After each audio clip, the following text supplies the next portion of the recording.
All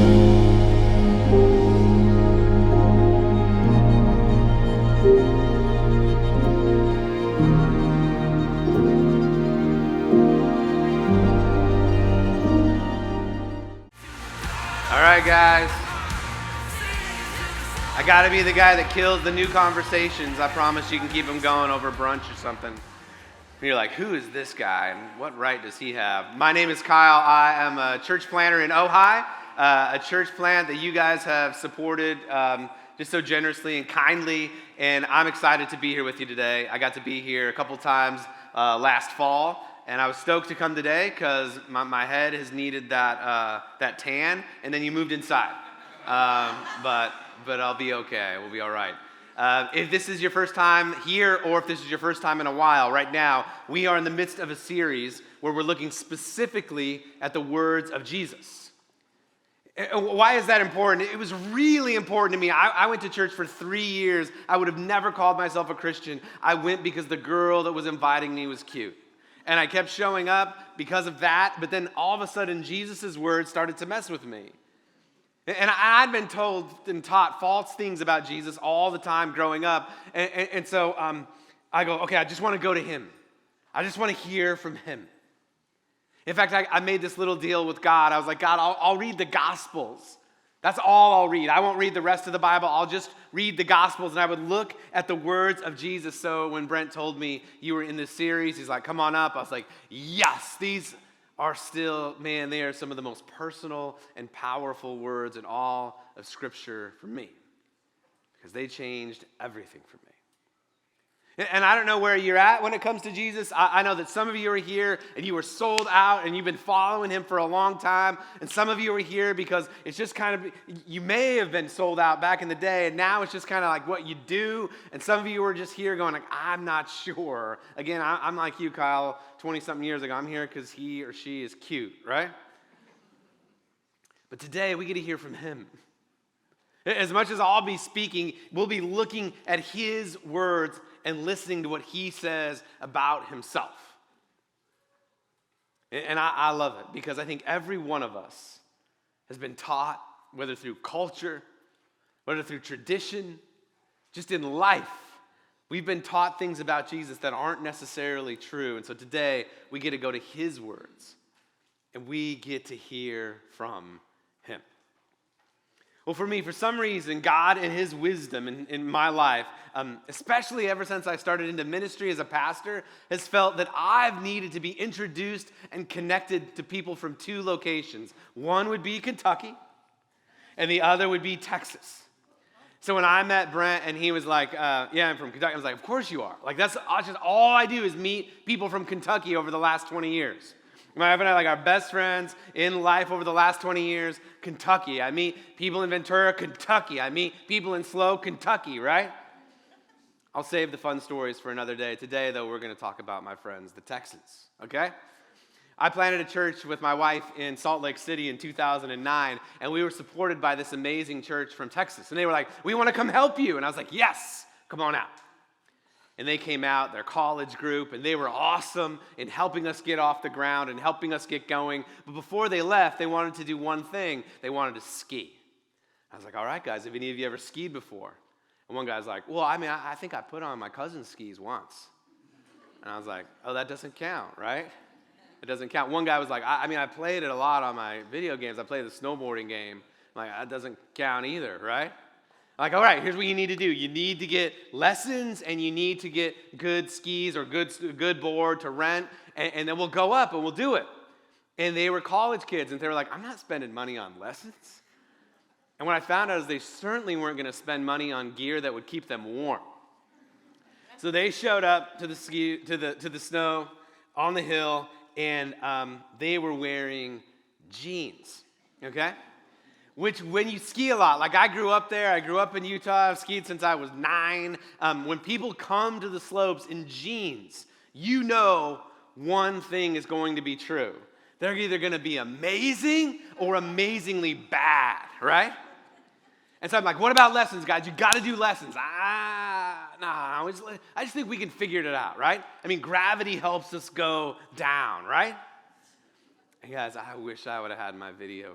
I wish I would have had my phone on. Because these guys got off the slope, and it was just like the most unbelievable game of bounce off one another for like half of a day, right? I mean, they had the ski patrol there constantly. The ski patrol, I think, just sent like 4 dedicated people to just follow them around as cuts opened up and knees went out, and it was something. Well, what's wild is that there could have been 2 things, right? Amazing or amazingly bad. When Jesus shows up on the scene and he starts introducing himself, Brent talked about it last week, he uses this word, I am. And when people in that day said the word I am, what they were saying is that they were either God or they were a fraud. They were either the king of all or they were a joke. And Jesus showed up, and last week you talked about it last week. He says, I am the light of the world. And I think we hear that today and we go, okay, I think I can begin to understand what that means. But today we're going to look at one that I think is a little more, it's a little more distant to us. I mean, it looks good on a Christian coffee mug, but what does it really mean? He says, I am the good shepherd. He says another thing. He says, I am the door. And if you're like me 25 years ago, you're like, I don't know what that means. I've never seen a shepherd. I don't know what a shepherd is. I've seen a door, but Jesus, are you a door? What is that all about, right? But what we'll do is we read this passage, as we hear him explain it, is we'll get to understand just how profound Jesus is saying he is here for every one of us. I am the light of the world is this massive pronouncement saying over all of creation, right? He brings light into anywhere that there is darkness. I am the good shepherd. I am the door is specific for you and you and me and you and you. One is profound and grand, and one is so personal, so relational, so specific. And they both just tell how good and how great our God is. I'm going to be in John chapter 10. The first bit I'm just going to read and just let you hear it and listen to it. And then I'll point to a few specific verses as I go. This is Jesus talking. He says, truly I tell you, anyone who doesn't enter the sheep pen by the door but climbs in some other way is a thief and a robber. Now you got to understand, Jesus talked a lot about sheep. And do you know who he called sheep? Us.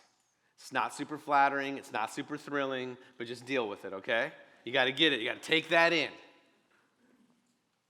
He says, the one who enters by the door is the shepherd of the sheep. The gatekeeper opens it for him, and the sheep hear his voice. He calls his own sheep by name and leads them out. When he has brought all his own outside, he goes ahead of them. The sheep follow him because they know his voice. They will never follow a stranger. Instead, they will run away from him because they don't know the voice of strangers. Jesus gave them this figure of speech, but they didn't understand what he was telling them. He's beginning to tell them, like, I'm going to be your shepherd. I'm going to be so specific and personal to you. But think about this for a second, guys. If you're just hearing this from someone who's saying that they are the Messiah, they are God, they are I am, it's hard to take it in. It was hard for me to take in. I assume at some point in your life, it was hard for you to take in. He says this, and they're not getting it. And so he keeps talking. He says, Jesus said to them, truly I tell you, I am the door for the sheep.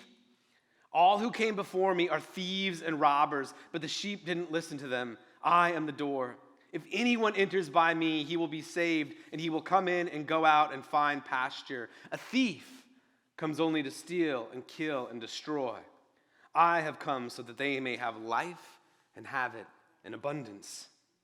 I am the good shepherd. The good shepherd lays down his life for the sheep. The hired hand, since he is not the shepherd and doesn't own the sheep, leaves them and runs away. When he sees a wolf coming, the wolf then snatches and scatters them. This happens because he is a hired hand and doesn't care about the sheep. I am the good shepherd. I know my own. My own know me, just as the Father knows me, and I know the Father. I lay down my life for the sheep. We're going to unpack this today and talk about those two things that Jesus kept saying. I am the door, and I am the good shepherd. Now, I don't know about you, but most of us just don't see flocks of sheep everywhere all the time. I'm sure there's a couple of you in here that have had some connection to that somehow, some way. We're a little more rural as we come north here in Southern California. For me, when my parents got divorced when I was young. When my mom got remarried, she married this man, and his father was a rancher.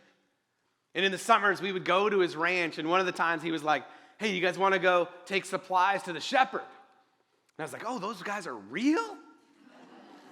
I thought they were just like in this Charlie Brown Christmas, you know? And so we get in the car, and we're going up, and we're taking him supplies, which wasn't super glamorous. It was like a whole bunch of cans of pork and beans and Spam, right? And we're taking him up in the middle of the mountains in east central Utah. Like he's miles and miles from civilization, and he's taking care of 300 head of sheep, right? And we roll up, and he had this little, he had the massive tent and this little kind of trailer. And he was around all the sheep. And folks, he smelled like he was around all the sheep, right? And we gave him these supplies, and he wanted to talk for a little bit, and then you could just tell he was like, this is too much people for me.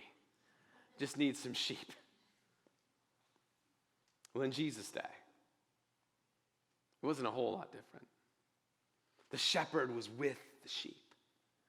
And he would take them out into the fields, take them out into the pasture so they could eat, so they could find water. But at night, because of everything that was dangerous, they would bring them in.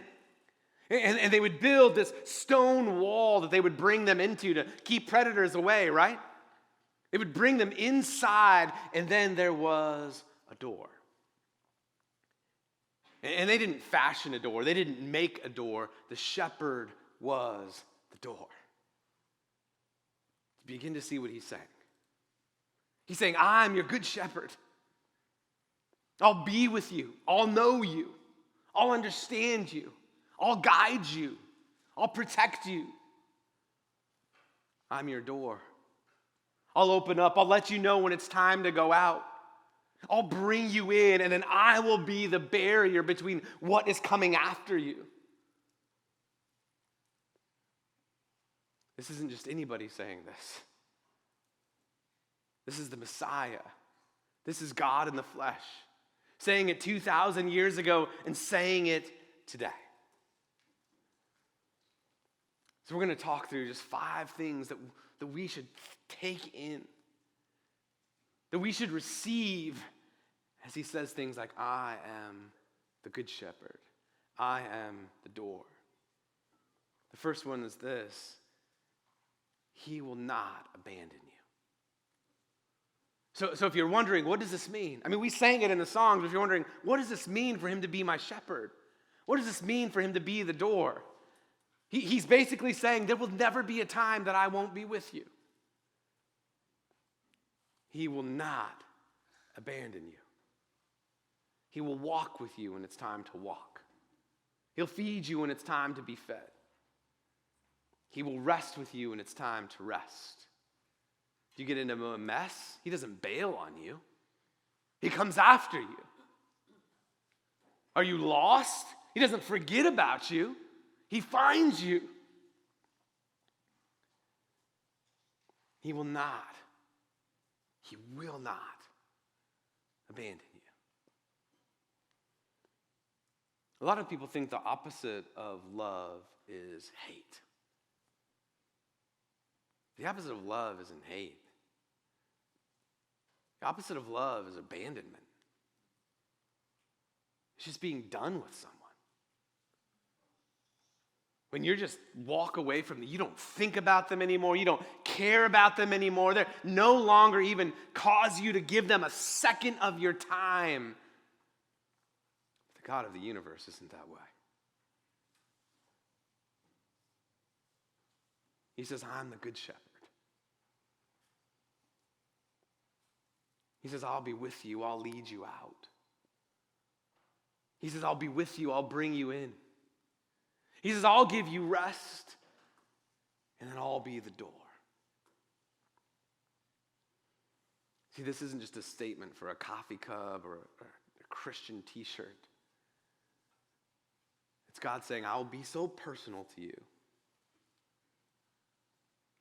I will never, ever abandon you. Verse 10, he says this.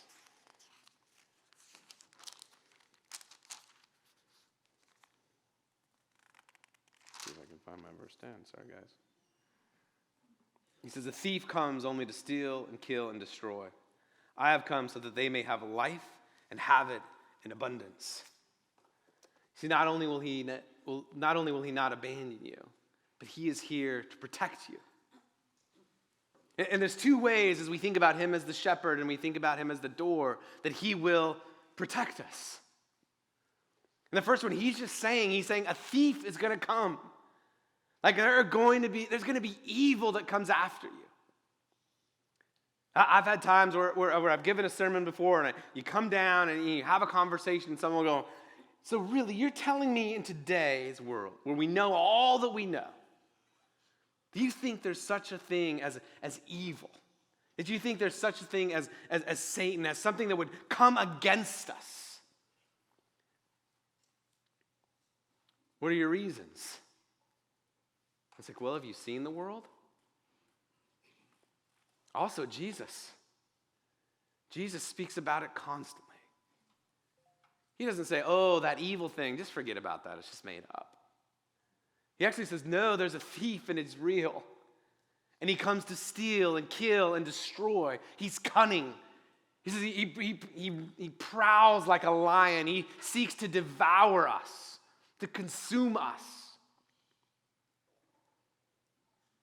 You know, the shepherd would carry around that stick. Do you know how often it was used for protecting? Almost always. Something would come at the sheep, and the shepherd would step in front of the sheep and use anything and everything it could to protect the flock from what was coming after it. Jesus will protect you. Do you see how personal this is? Now remember, he's with you always. So if you're saying, yeah, Kyle, I know you're saying that, but you don't know what goes on in my head. You don't know my past. You don't know what I've dabbled in. You don't know what I come up against. No, he does. I don't. He will protect you. Here's this other thing, though, guys. Evil is coming after us, yes. But we also participate into it. We play into it. And Jesus says, as the good shepherd, he teaches us. He disciples us. He disciplines us. He transforms us.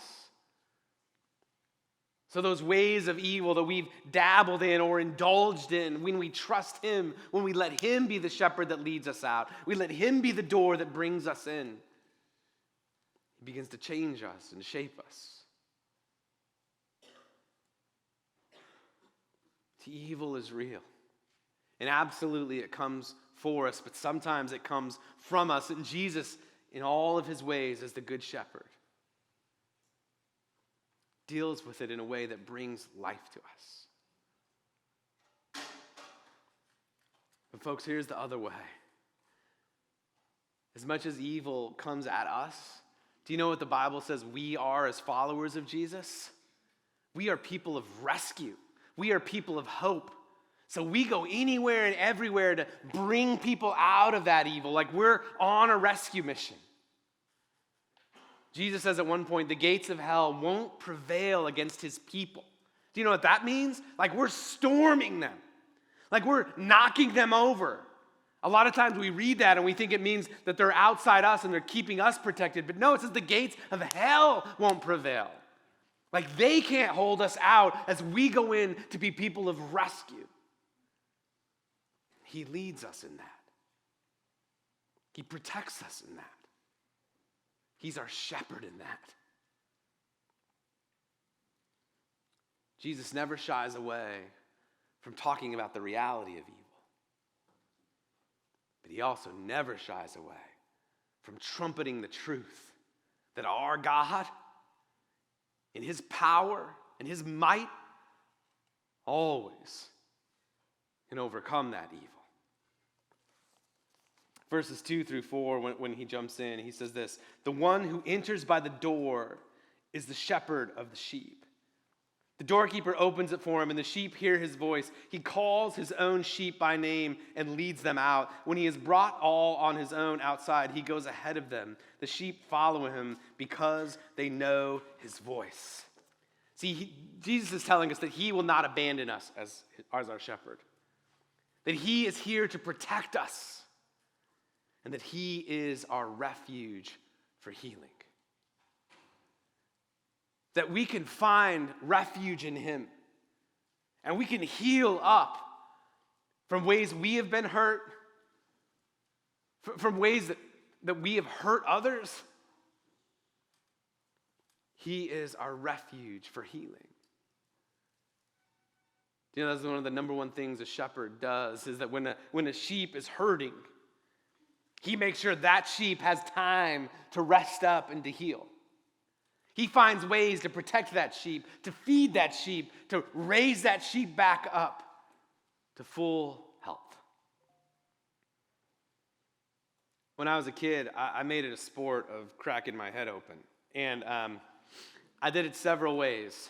But 4 times, my growing up before I left home, I had massive head injury with scars.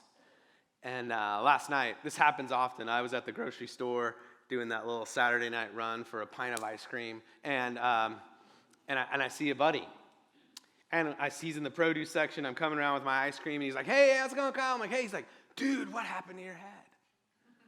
It'll happen. This happens throughout my life.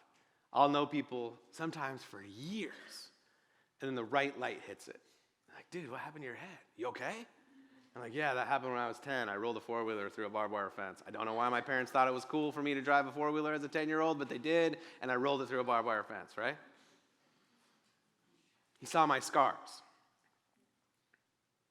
See, what happens is we follow Jesus. As he's leading us and guiding us, life happens.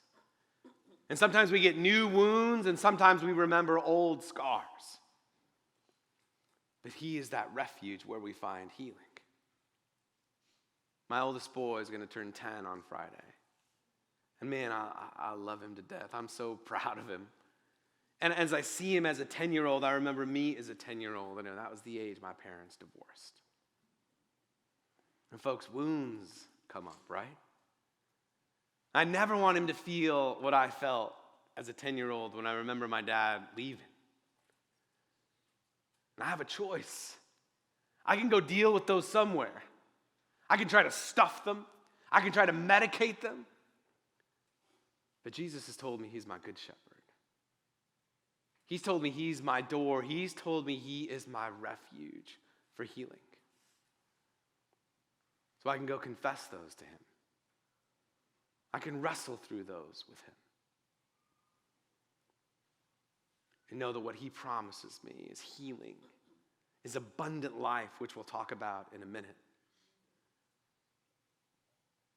We all have wounds. We all need a refuge to heal and to find hope. And Jesus saying, that is me. That is absolutely where every one of us is invited to turn and invited to trust. See, he won't abandon us. He's here to protect us. He is our refuge for healing. And then in verse 9, he just keeps on showing how deep and how full this is when he says this: I am the door. If anyone enters by me, he will be saved and will come in and go out and find pasture. He says, come in and go out. We come in, we go out. That is the life of who we are as the church. As we come in together on a Sunday, and we worship together, and we take communion together, and we get encouraged together, and then we go out into this world. And we go into our neighborhoods and our jobs. We go into our schools. And the whole time he is with us, and he is giving us purpose.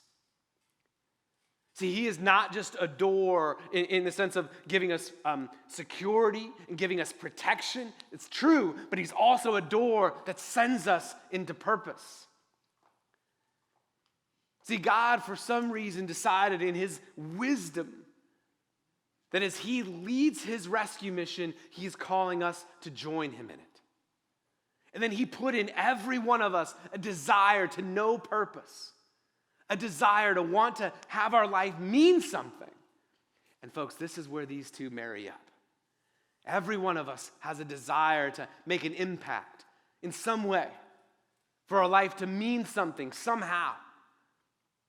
And with Jesus as our shepherd, with him as our door, this is where we truly, truly find it. See, we all have a mission. You know what Jesus says to us? Every one of us. You don't have to go pray. You don't have to get a special word from God about this. You don't have to take a test to find out how your gifts are. He says to every one of us, here's your job. Go everywhere and tell people about me. Teach them about me, baptize them in my name, and then tell them to go everywhere and tell people about him. And because I've looked up the Greek, I've done all the seminary work. When it says everywhere, the Greek word for everywhere is everywhere. And he says the Greek word for everyone, everyone. See, we all have a mission.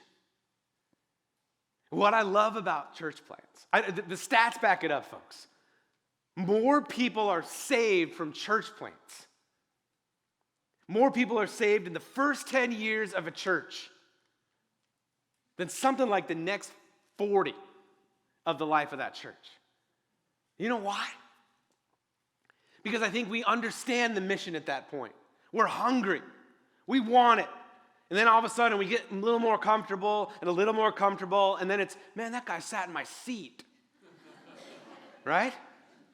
But I know y'all, you want to stay hungry, right? It doesn't matter whether you're in a parking lot, whether you're renting here. Like you are galvanized by hope. You are galvanized by Jesus, not by comfort. Not by something that just feels comfortable. I often say, like, once a month we should come to church. We should just wear crash helmets just for the heck of it. Just because that's what life in the church should look like. We're sending each other out into a crazy world. So we should understand that. Jesus is our doorway to purpose.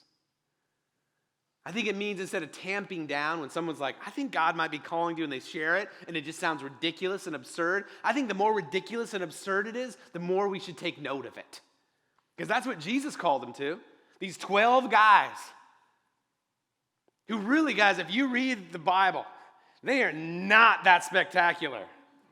Like if that's your 12, Jesus, like if the guy that's the rock is the one that denies you, and the guy that you love is kind of petty in the way he writes about how much you love him all the time. Like he says, you guys are it. Like the hope of this rests on you. I'm going to go now. That sounds absurd. But that's how our God works. And if he's birthing something in you right now, if he's put an idea in your mind or in your heart, the world thinks it's crazy. Religion thinks it's crazy. More likely than not, it might be him working in you, ready to send you into your purpose. So you read, he is the good shepherd and he is the door. And we go, what is that? Well, it means he is so personal, he won't abandon you. It means he cares about you, that he will protect you. That he understands where you've been and what you're going through, and he will heal you. And he has created you for a reason, and he has purpose for you. Finally, I'm going to read verse 10 again, which I read a minute ago, and then I'm going to end with verse 14. He says this, the thief comes only to steal and kill and destroy, but I have come so that they may have life and have it in abundance. Hold on to that for a second. What does it mean for abundance? Then in 14, he says, I am the good shepherd. I know my own, and my own know me. Just as the Father knows me, I know the Father. I lay down my life for the sheep. I have both of my boys here with me today, and what I love about the stage that they're in right now is they're always dreaming. They're always talking about what it's going to be like when they get older. What we do on Wednesday night right now is my wife gets a night alone, and we do Daddy's Night where we order food in, and we go through some shows or movies or video games, and we've just been going through all of the Rockies. That's good stuff, guys. You think it's awesome when you're a kid, but then you watch your kids watch it. They're like, is he going to lose? I don't know, that's how they keep making these, right? But then they like to box, so I got the heavy bag in the backyard, right? They're making homemade mouthpieces. They're out there working out, like doing the one-arm push-ups like Rocky. I had to put the eggs up higher in the fridge so they don't do the raw egg thing. They dream. My oldest boy, he's like, I want to build a house, Dad. I'll be close to you, but he wants to be, he's like one of those off-the-grid guys. I want to be up on the hill where I have to build my fire every night, not be connected, but I'll come down and visit you. Then my youngest one's like, Dad, when I turn 18, Isaiah will be 22, I'll have his house built. I think I'll live with him. We'll visit you on the weekends, right? He has his dreams. You have yours. You had yours. When we're kids, we see big things. None of us say, man, when I grow up, I want my life to be so just mediocre, right? Nobody says that. Nobody's like, I just really, just give me 40 hours a week and middle income job, like that's just great. Mow the lawn on the weekends, that's all I want, right? Now God puts this hunger in us. He puts this hunger in us for something grand, for something beautiful, for something big. And Jesus says, as our shepherd, that he comes to give us life, give it to the full, give it in abundance. I know I joked around about the Greek language earlier, but in seriousness, they had two words for life that I love. It helps understand this more. They had the word bios, which would mean Jesus just came to give us a pulse. Just our heart beating and our blood coursing through our veins, but that's not the word he used. He said, I come so that you may have Zoe,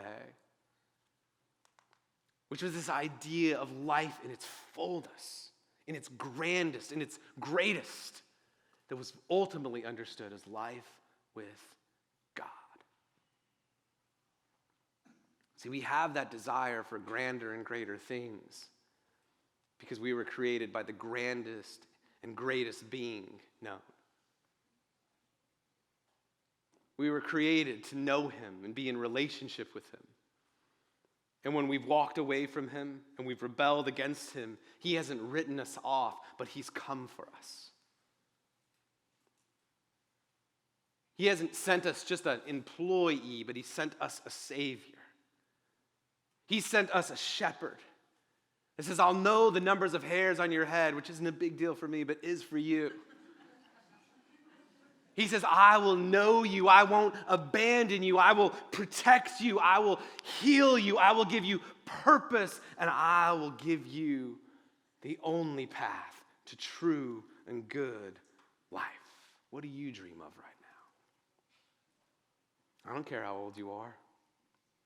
That's in there.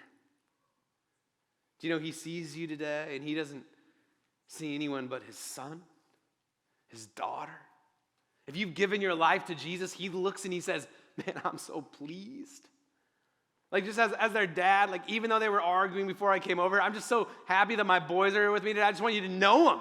And guys, that's a shadow of how your God, your Father feels about you.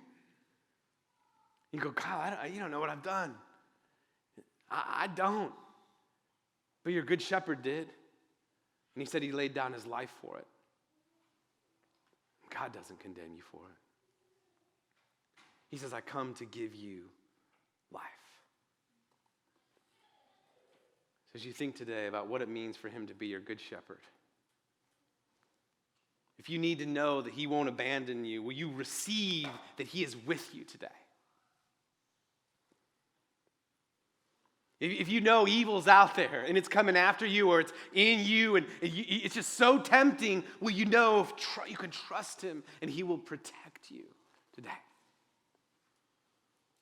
Man, if those scars are just, they're on your mind, or those wounds are just even open right now, well, you know you can run to him and he will heal you today.